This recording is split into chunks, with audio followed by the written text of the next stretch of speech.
Hello, this is Dr. Mewborn, and this is Religion, the Public Square. We are looking at the amendments to the Constitution, and today we're looking at the amendments 20 through 27, and this will be the end of our main discussion on the Constitution of the United States of America. And so one of the things we talked about last time was the amendments 11 through 27 were added from 1795 to 1992. So the Bill of Rights was amendments 1 through 10, and then we're looking at the ones that came a little bit after that. Amendments reflect the elastic quality of the Constitution. So the Constitution is kind of a changing document in this sense that it can be changed. It can be amended to better suit the people or the culture, what people are going through at a time in the future.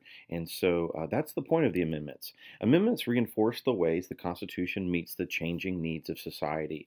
And so we see there in that top point that the last one was ratified in 1992, and we'll look at that one today. So that wasn't that long ago.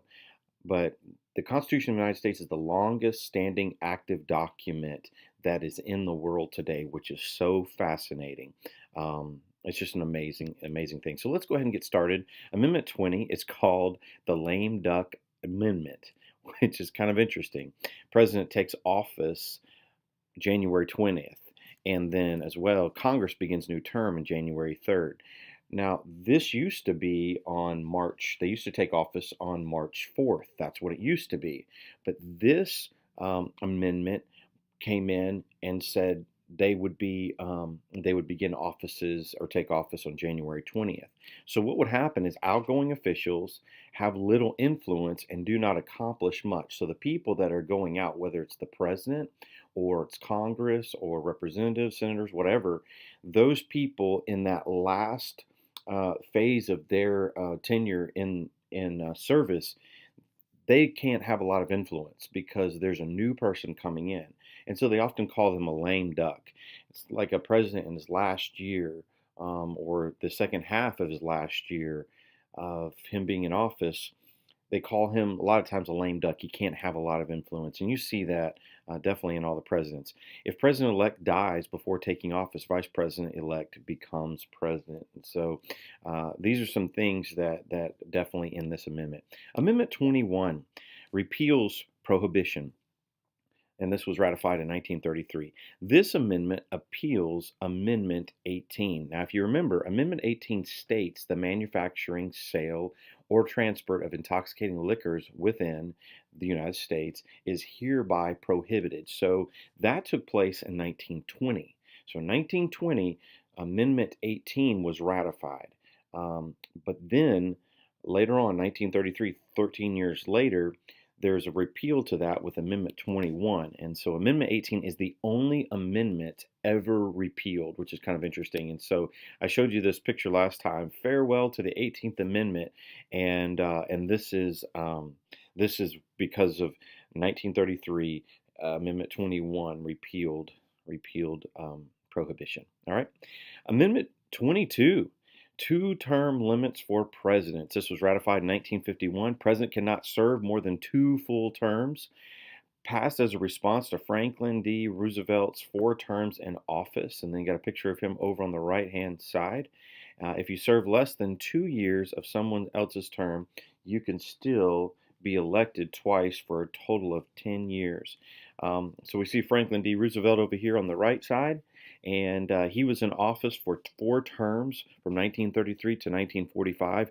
And because of this, just 6 years later, they ratified an amendment that said a president cannot serve like that. However, if a president dies in office or something happens, that up and coming, that successor, could serve for 2 years and then could be reelected for 2 more terms, and that giving them 10 years. So they could actually serve for 10 years of service, which is pretty neat, and that's definitely in the in Amendment 22. Amendment 23, DC has 3 electors, and so what this is saying is gives the nation's capital electors in the Electoral College equal to the number of senators and representatives that it would be entitled to if it were a state. All right? And so if you want to look at the breakdown of this, okay, there's 100 senators, because there's two per every state, 50 states, plus 435 representatives throughout the nations or throughout the states, plus DC has three votes that goes in line with their population, and so this makes a total of 538 electors in the United States of America. And to give you a little bit better understanding of what this looks at, here is the map, electoral map, the final electoral map when Senator Hillary Clinton and President Donald Trump were running against each other for the presidency. And this is what the map turned out to look like, which is kind of interesting. All the red are voting for Trump, and that's Republican, and then the blue is voting Democrat, mainly Democrat, and not necessarily that's what they're voting, because you can have Democrats vote Republican, but it just doesn't normally happen that way. But I want you to see here a couple of different things. Number one, I want you to look with me at California for just a moment, because that is a large state on the West Coast, and look how many electoral votes they have. They have 55. That is incredible because of the amount of people that live in the state of California. It's a huge state, number one, but it is just it's filled with people. Texas, if you look just in the south, you see that Texas has 38, and that's quite a few people as well. But then if you look further like north, if you look into a place like Montana, the Northwest, you see they only have three. Why do they only have three? It's because of population.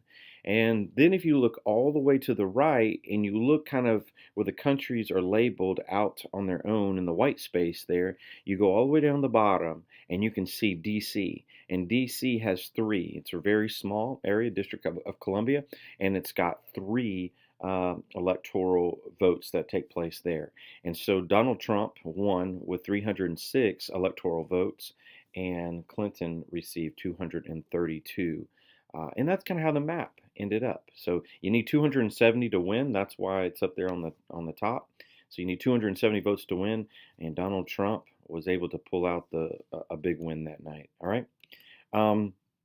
Amendment 24, poll tax is not allowed. This is ratified in 1964, prohibits the use of poll taxes in federal elections. Poll taxes were once used to keep low-income minorities from voting. And so what was taking place for several years until 1964 is that you had to pay in money to be able to vote, and for federal elections especially at the time. And they said this was just canceling out a lot of votes because people could not pay the tax, and so they weren't able to do it. And so what this did was it says no, this should not be something that keeps you from voting. And so they amended that, and so in 1964 everybody was able to vote regardless of their income status, those types of things.